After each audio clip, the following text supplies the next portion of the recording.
চাপা, একটু হাত চালিয়ে কর। বেগুনটা তাড়াতাড়ি দে। তোর মেজ দাওয়া ডালের সঙ্গে বেগুন ভাজা না পেলে মুখে ভাতই তুলতে চায় না।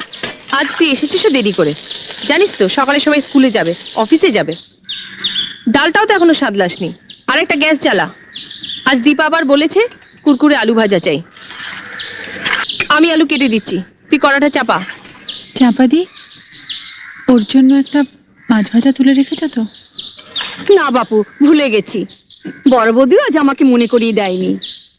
সব আমি ঝুলে দিয়ে দিয়েছি। অত তাড়া দিলে কি সব মনে থাকে? আর কটা দিন অপেক্ষা করো, পুজো আসছে।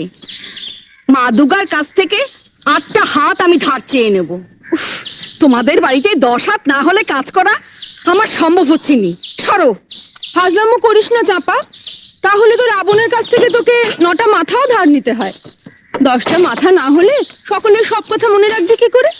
যা বলেছিস, এই বাড়িতে সবার আলাদা আলাদা অর্ডার, এক একজনের এক এক রকম জিভ। জীব নয় দিদি, বলো নোলা।